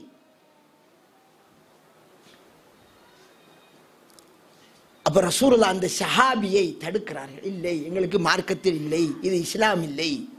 அன்பிற்குரிய சகோதரர்களே, ஏன் அவர் அவ்வாறு கேட்டார்? அவர் சிந்தனைக்கு அழகாகப்பட்டதால் தான் கேட்டார். கேட்டதா கேட்டிப்பாரா? ரசூலுல்லாஹ்விடத்தை தடுக்காவிட்டால் என்ன நடந்திருக்கும்? ரசூலுல்லாஹ் இருந்ததால அவர் செய்யல, நபியிட கேட்டுத்தால. நபி அவர் செய்யக்கூடாது என்று சொல்லும் வரையில் அவருக்கு அழகாத்தானே இருந்தது. அப்ப அவருக்கு அலங்கரித்து காட்டியது யார்? இப்லீஸ். இப்லீஸ் அலங்கரித்து காட்டினால் ரசூலுல்லாஹ்விடம் போய் முறையிட்டதால் அது இப்லீஸின் செயல் என்பதை புரிந்து விட்டார்கள்.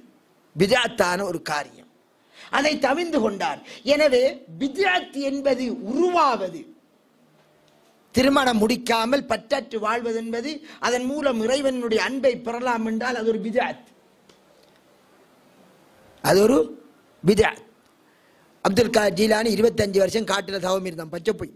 அவர் ஒரு நாள் மிரிக்கல. ஆனா என்ன செஞ்சிட்டான்? இருந்தாமட்டு சொல்லிட்டான் தானே. அப்படி இருப்பார் அவரு. அவரு ஹதீஸ படிச்சவர். கல்யாணம் முடிக்காம இப்படி துறவித்தனம் போறதே பச்சை புலை என்று சொன்னவர். அதுக்கு அவருடைய கிதாபுகள் ஆதாரம். அவரை மேல 25 வருஷம் தவம் இருந்தார் மரத்தில். ஆமுதுர் இருக்கா போல, அல்லது பூசாரி மாதிரி இருக்கா போல. அதே மாதிரி இந்தியாவில் அங்க என்னது கஞ்சா குடிச்சு கிடிப்பாங்க யாரு? பழனி மலை அடியில், அந்த மலையில இந்து சாமிகள், அகோரிகள் வணக்கம் செய்கிறார்கள். எனவே இவர்கள் இருக்கிறா போல இருக்கிற மார்க்கம் என்கிற மார்க்கம் இல்லை. அவர்களுக்கு அதை அலங்கரித்து காட்டியது எது? சுய சிந்தனை. அந்த சுய சிந்தனையின் பின்னால் இருப்பது எது? யார்? இப்லீஸ். எனவே ஒரு பித்அத் ஒன்று உருவாகுவதென்றால் அந்த பித்அத் மார்க்கத்தின் பெயரால் ஒரு காரியத்தை உருவாக்குகிறார் ஒருவர். அதை செய்கிறார் என்றால் அதை அழகாக கண்டதால் செய்கிறான். அதை அழகுபடுத்தி காட்டுபவன் இப்லீஸ். சாராயம் குடிக்கிறத குடிச்சா நன்மைண்டாரா? குடிக்கானா 2 நன்மை கிடைக்கும். விபச்சாரத்துக்கு பின்னால போற ஒருத்தன் நாம விபச்சாரம் செய்தால் நமக்கு ஒரு 100 நன்மை கிடைக்கும் செய்யறான். வட்டிக்கு வாங்குறவன் அது நன்மையான காரியம் என்றா செய்யறான். இல்லை, அது பாவம் என்று தெளிவாக தெரிஞ்ச காரியம்.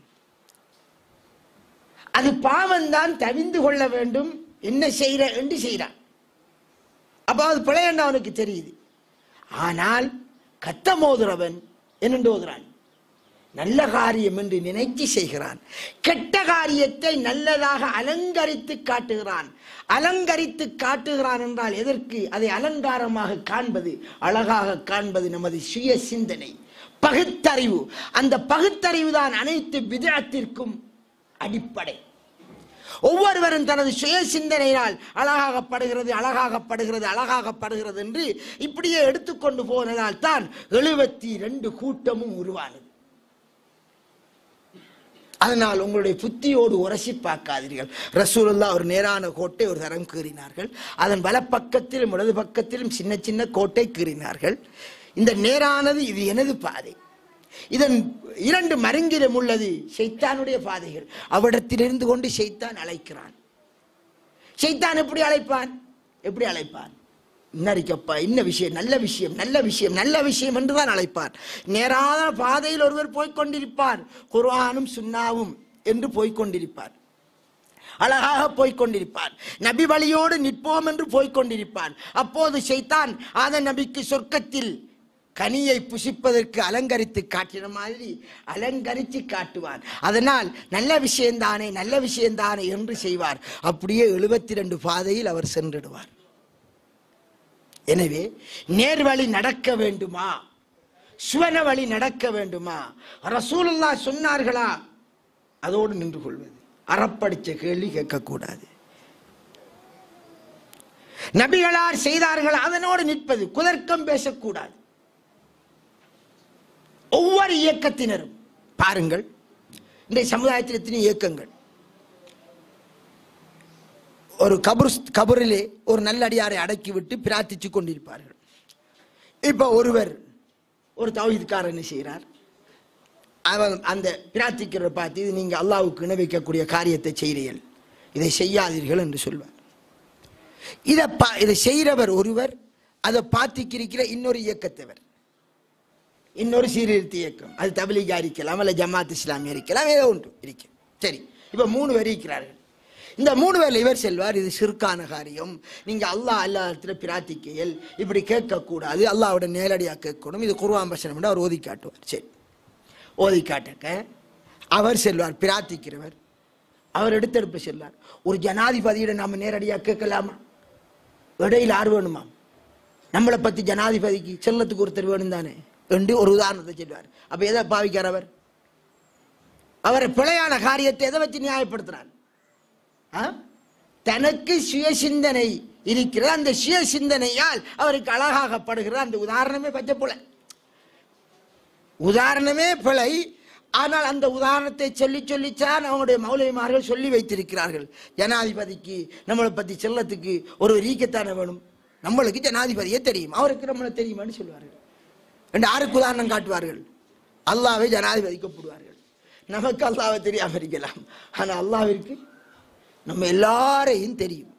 அந்த ரப்பு கிட்ட நம்மளை பத்தி செல்லத்துக்கு ஆள் வேணும் என்றாலே அவடத்தோட அவுட்.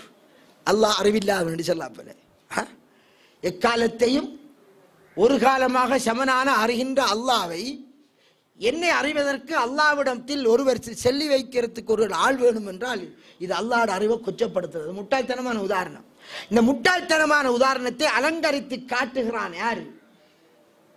ஷைத்தான். அதனால் அவர் அந்த பிதாத்தான காரியத்தை, ஷிர்கான காரியத்தை செய்கிறார். இது ஒரு சாரார். இரண்டாவது சாரார் யாரு? நாம தடுக்கிறத பார்த்து நீங்க ஏன் தடுக்கிறீர்கள், இப்படியான காரியத்தை தடுத்து குழப்பம் வரும். அல் ஃபித்னத்து அஷத்து மினல் கத்ல். உடனே அவர் ஒரு வசனத்தை ஓதுவார், குர்ஆன் வசனத்தை. ஃபித்னா குழப்பம் விளைவிப்பது கொலையை விட பெருசி. நீங்க இப்படி சொல்ல அவன் மர பிரச்சனைப்பட பெரிய 2 இருக்குல்ல சண்டை வேற, ஊர்ல 2 பள்ளியாக பிரச்சனையா, ஏன் இப்படி நூதனமா தடுங்கள். நளினமாக ரசூலுல்லாஹ் தடுக்க சொன்னார்கள். ஃபிரௌனிடம் அழைப்பு பணி செய்ய மூசா அலைஹிஸ்ஸலாம் போகும்போது கூலாலு கௌலன் லையினா, நல்ல சொஃப்டான வார்த்தையை தான் பேச சொன்னார்கள்.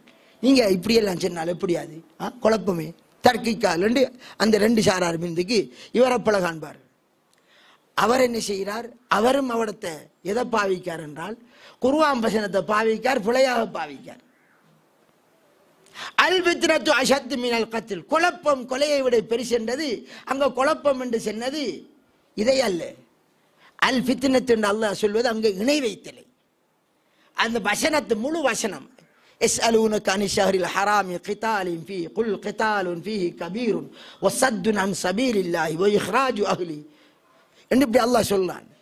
சங்கை மிக்க மாதங்களில் யுத்தம் செய்வதை பற்றி கேட்கிறார்கள் என்று சூரத்துல் பக்ராவிலே அல்லாஹ் சொல்லக்கூடிய வசனம். தௌவாக்களம் சம்பந்தமாக நான் பேசின விமர்சனங்களும் பதில்களும் தலைப்பிரிக்கிறது. இந்த வெப்சைட்ல போய் பாருங்கள். இந்த வசனத்தை ஓதி முழுமையாக நான் சொல்லி இருப்பேன். இந்த வசனம் எப்படி வந்தது, இவர்கள் எப்படி பிரயோகிக்கிறார்கள். அங்கே சொல்லப்பட்டது என்ன? சங்கை மிக்க மாதங்களில் யுத்தம் செய்வது பிழைதான், பெரிய பிழைதான். ஆனால் அல்லாஹ்வின் பாதையை விட்டு மக்களை தடுப்பது, அல்லாஹ்வை நிராகரிப்பது, இந்த புனிதமான ஊரை விட்டு மக்களை வெளியேற்றுவது, இது அதை அல்லாஹ் சொல்லி இந்த ஃபித்னா இவர்களை கொலை செய்வதை விட பெருசி. இவர்கள் செய்கிற குழப்பம் இருக்கு யாரு? இணை வைப்பாளர் செய்கிற குழப்பம். அல்லாஹ்வை நிராகரிக்கிறார்கள், மூமின்களை கஅபாவில் வணக்கம் செய்யாம தடுக்கிறார்கள். இந்த குழப்பம் அல் ஃபித்னா அண்டி, இந்த குழப்பம் என்று முன்னுக்கு சில குழப்பத்தை அல்லாஹ் சொல்லிவிட்டு இந்த குழப்பம் இவர்களை கொலை செய்வதை விட பெருசி. எனவே இந்த குழப்பத்தை நித்தாட்ட வேண்டுமா? ஃபகாத்திலூஹும் ஹத்தா, அல்லாஹ் இன்னொரு வசனம் சொல்றான், ஃபித்னா ஓய் போய் அழியும் வரை யுத்தம் செய்யுங்கள் என்கிறான். ஃபித்னா, எந்த ஃபித்னா?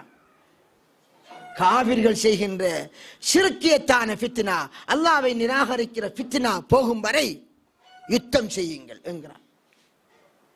அப்ப அந்த குழப்பம் கொலை செய்வதை விட பெருசி.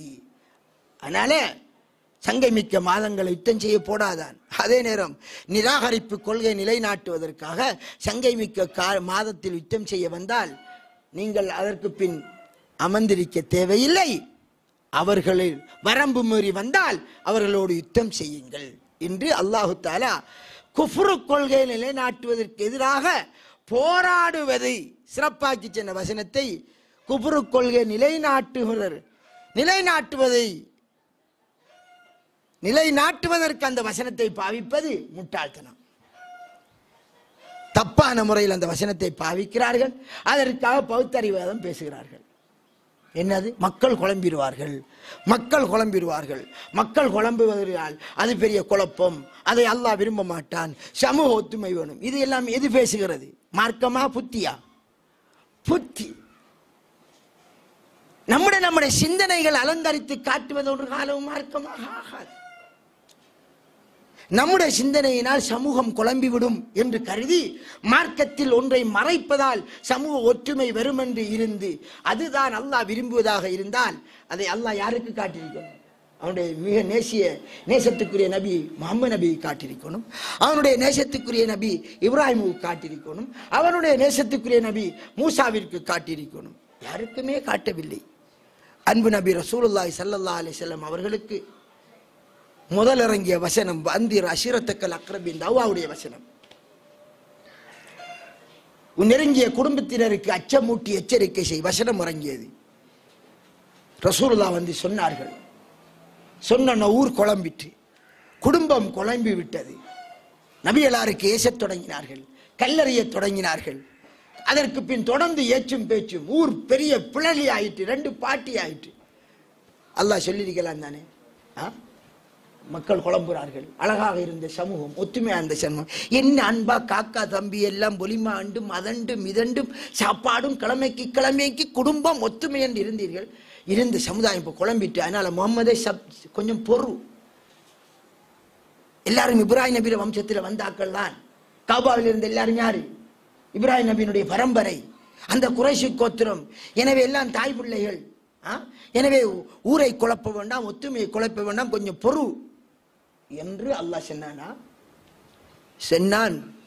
என்ன? இன்னலக ஃபின்னஹாரி சபஹன் தவிர, உனக்கு பகலையிலே நீளமான நீச்சல் இருக்கிறது. பகலையில் நீளமான நீச்சல். ரசூலுல்லாஹ் கான் சிட், அவருடைய வீட்டில் உட்கார்ந்து கிரிக்க இயலாது. விடிஞ்சா மீனே மீனே என்று இவன் கூவிக்கு போறா போல, கீரை கட்டி வைக்கவன் கீரே என்று கூவி போறா போல ரசூலுல்லாஹ் ஒவ்வொரு சந்து பொந்து மூல முடுக்கெல்லாம் மக்களை அல்லாஹ்வுக்கு இணை வைக்காதீர்கள், அல்லாஹ்வுக்கு இணை வைக்காதீர்கள், சிறுக்கு கற்பிக்காதீர்கள். அவனே உங்களை படைத்தவன், அவனே உங்களை அழிப்பவன், அவனே உங்களுக்கு ரிஸ்க் தருவன், வானத்திலிருந்து மழையை இறக்கி தருவன், பூமியிலிருந்து அனைத்தையும் முளைப்பிக்க செய்கிறவன் என்று நீங்கள் எவனை ஒத்துக்கொண்டீர்களோ அவனிடம் மட்டுமே கேளுங்கள், இடையில் உள்ள தரகர்களை விட்டு விடுங்கள் என்று இரவு பகலாக 11 வருடம் அலைந்தார்.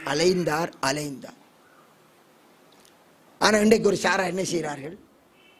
இதை நாம சொன்னா மக்கள் குழம்பிடுவார்களா? என்ன செய்கிறார்கள்? தபிலி ஜமாத், நான் ஒரு தபிலி ஜமாத் 91ஆம் ஆண்டுக்கு முந்தி நான் ஒரு என்னது 100% தபிலி ஜமாத், வருஷம் போன கார்கூன். அது வருஷம் போன கார்கூன். அப்ப நாம பார்க்கிறோம், பாகிஸ்தான்ல பார்த்தேன் ஒரு பள்ளியில வந்து என்னது கபருள்ள பள்ளியில போய் தொழுகிறார்கள். அப்ப எனக்கு கொஞ்சம் மனசங்கடம். பள்ளி இமாம் தொழுவிச்சு போட்டு துவா கேட்கார். என்னோட 3 அரபியல் இருக்கிறார், ஒருத்தர் மக்காவாசி, ஒருத்தர் தூன்ஸ் வாசி, ஒருத்தர் மொரோக்கோ, யமனி, 3 பேர் நிற்கிறார்கள். துவா பள்ளியில் தொழுவிக்கிற இமாம் தொழுது விட்டு துவா கேட்கார், யா ரசூலல்லாஹ் இஸ்மா மக்காலனா வன்துர் ஹாலனா, அல்லாஹ்வின் தூதரே எங்களுடைய துவாவை ஏற்றுக்கொள்ளுங்கள், நிலையை பாருங்கள். ஆறு கேட்கார்? பள்ளி இமாம். அவனுக்கு பின்னால் அவன் சொல்லலாமா? ஆட்ட கேட்கார், ஏசிநாதரே என்னுடைய பாவத்தை மன்னி என்னுடைய துவாவை கபூல் என்றால் அவன் காபிரா முஸ்லிமா? நரகவாதியா சொர்க்கவாதியா? நரகவாதி. இது மௌலவி இப்படி கேட்கிறார், இவருக்கு பின்னால் எப்படி தொழுகிறேன்? அரபிகள் மீக்கார்கள், ஒருத்தரும் பேசுறல்ல, ஒருத்தரும் கதைக்க மாட்டார்கள். ஏன்? மக்கள் குழம்பிடுவார்கள். மக்கள் குழம்பிடுவார்கள். மக்கள் குழம்பிடுவார்கள் என்பதற்காக வாய்மூடி நடக்கிற இணை வைத்தலை பற்றி மௌனியாக இருப்பதுதான் நல்ல அழகான தவ்வா முறை என்று நாம் நமது சிந்தனைக்கு அழகாப்படுவதை எடுத்து நபிகளார் மக்கள் குழம்பினாலும் பருவாயில்லை என்று ஓப்பனாக சொன்ன தௌவாவை விடுகிறார்கள். இங்கேயும் அவருடைய தௌவா பணியிலே அவர்களுக்கு அவருடைய தௌவா பணியை அழகுபடுத்தி காட்டுறது எது? சுய சிந்தனை. எல்லா வழிகேடுகளுக்கும் அடிப்படை காரணம் பகுத்தறிவுவாதம். அதனால் என்ன செய்கிறார்கள்? தெளிவாக குஃப்ர் 25 வருஷம் பள்ளியில நடந்துக்கிருக்கும். முன்னுக்கு பெரிய என்னது மாபெரிய கபருஸ்தானம் இருக்கும். அதிலே இந்தியல் பக்கத்தில் இருக்கும். அதிலே காசை ஒவ்வொரு நாளும் தொழுது விட்டு உண்டியலை போட்டுக் கொண்டிருப்பார்கள். 4 பேர் பிரார்த்திச்சுக்கு இருப்பார்கள். அந்த பள்ளியில ஜுமைராத்திரி தொடர்ந்து நடந்து கொண்டே இருக்கும். நான் எங்கட ஊரே சொல்லனே, நடந்துக்கே இருக்கும். ஒரு நாளைக்காவது ஜமாத்தில் வர பாமரன விடுங்கள், மௌலவி ஹஸ்ரத் எழும்பி இப்படியான காரியம் ஷிர்கான காரியம், இதை ஒழிப்பதற்குத்தான் ரசூலுல்லாஹ் மக்காவிலே 11 வருஷம் பாடுபட்டார் என்று ஒரு நாளும் தெளிவாக பேசுவது கிடையாது. ஏன்னா மக்கள் குழம்பிடுவார்கள், பள்ளியில இடம் கிடைக்க மாட்டாது. அதனால் என்ன செய்வது? ரசூலுல்லாஹ் ஈமானுக்கு பாடுபட்டார், ஈமானுக்கு பாடுபட்டார், ஈமானுக்கு பாடுபட்டார் மொத்த ஹெட்லைன் அதை மட்டும் ஒழுங்கா சொல்ல. 11 வருஷம் ஈமானுக்கு பாடுபட்டார். என்னத்தை சொன்னார் அதை உடைச்சு செல்லுங்க, அதை சொல்ல மாட்டார். அப்ப இதை சொல்லாமல் ஆக்கியது என்ன? சுய சிந்தனை. எனவே ஒவ்வொரு சமுதாயமும் அந்த நேர்வழியை விட்டு மனிதவரை போனதற்கு காரணம் பகுத்தறிவாதம் பேசுவது. எனவே தௌவாவுடைய அணுகுமுறையா இருந்தாலும், நாம செய்கிற வணக்க வழிபாடுகளா இருந்தாலும், நம்பிக்கை சார்ந்த விடயமாக இருந்தாலும், எதிலேயும் நேர்வழியா அதை அப்படியே கண்ணை பொத்தி கொண்டு நம்ப வேண்டும். பகுத்தறிவாதம் பேசக்கூடாது. அதனால்தான் அல்லாஹ் குர்ஆனிலே சொன்னான், ஃபஇன் ஆமனு பிமிஸ்லி மா ஆமன்தும் ஃபகத் இஹ்ததவ். அந்த காவிர்கள், மக்காவில் இந்த காவிர்கள் நபிகளாரை ஏற்க மறுத்து நபிகளாரை நிராகரித்த போது அவர்களுக்கு, அந்த காவிர்களுக்கு அல்லாஹ் சொன்னான், இவர்கள் ஈமான் கொண்டால் எப்படி? பிமிஸ்லி மா ஆமன்தும், நீங்கள் ஈமான் கொண்ட மாதிரி ஈமான் கொண்டால். யாரு? சஹாபாக்கள். சஹாபாக்கள் எப்படி நம்பினார்களோ ரசூலுல்லாவை, அல்லாவை, அதே மாதிரி ஈமான் கொண்டால் ஃபகத் இஹ்ததவ், அவர்கள் நேர்வழி பெற்று விட்டார்கள். யாரு? காவிர்கள். அப்ப நம்முடைய ஈமான் யாருடைய ஈமான் மாதிரி இருக்கணும்? சஹாபாக்கள். அவர்கள் புத்தியில போட்டு உரசி பார்த்தார்களா? எந்த சத்தத்தை உரசி பார்த்தார்கள்? உரசியவே புத்தியோடு தத்தையில உரசும் போதெல்லாம் ரசூலுல்லாஹ் நினைஞ்சார்கள், தட்டி தட்டி தட்டி விட்டார்கள். எப்பயாவது ரசூலுல்லாஹ் அதற்கு அங்கீகாரம் வழங்கி இருப்பார்கள். தனக்கு நல்லதாக பட்டது என்று செய்த எல்லாவற்றிற்கும் ரசூலுல்லாஹ் அங்கீகரிக்கவில்லை. அங்கீகாரம் என்பது அல்லாஹ்விடமிருந்து வர வேண்டும். வந்தால் அதை அங்கீகரிப்பார்கள், அது இல்லையா அது அவுட். அதனால்தான் சுன்னா என்றால் நபிகளார் சொன்னதும் நபிகளார் செய்ததும் நபிகளார் அங்கீகரித்திருக்கணும். உயிரோடு இருக்கும் போதுதான் நபி அங்கீகரிக்கலாம். நபிர மௌத்துக்கு போறோம் அங்கீகாரம் யாரு கொடுக்க போறா? நபி இல்லை. அது அபூபக்கர் செய்தாலும், உமர் அலி அல்லாஹ் செய்தாலும், உஸ்மான் அலி அலி அல்லாஹ் அன்ஹும் எந்த ஒரு சஹாபி செய்தாலும் நபிர மௌத்துக்கு போறோம் அங்கீகரிக்கிறதுக்கு ஆரம்பிக்கா கிடையாது.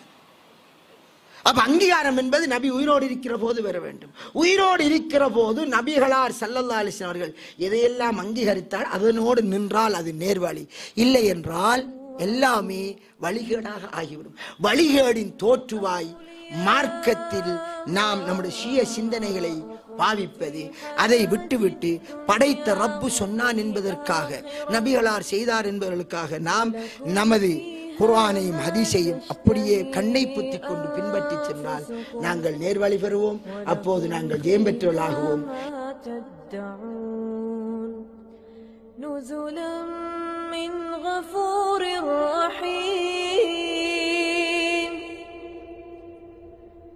نزلا من غفور رحيم ومن أحسن قولا ممن دعا إلى الله ممن دعا إلى الله وعمل صالحا وقال إنني من المسلمين. ولا تستوي الحسنة ولا السيئة، ادفع بالتي هي أحسن، فإذا الذي بينك وبينه عداوة كأنه ولي حميم. وما يلقاها إلا الذين صبروا وما يلقاها إلا ذو حظ عظيم. وإما ينزغنك من الشيطان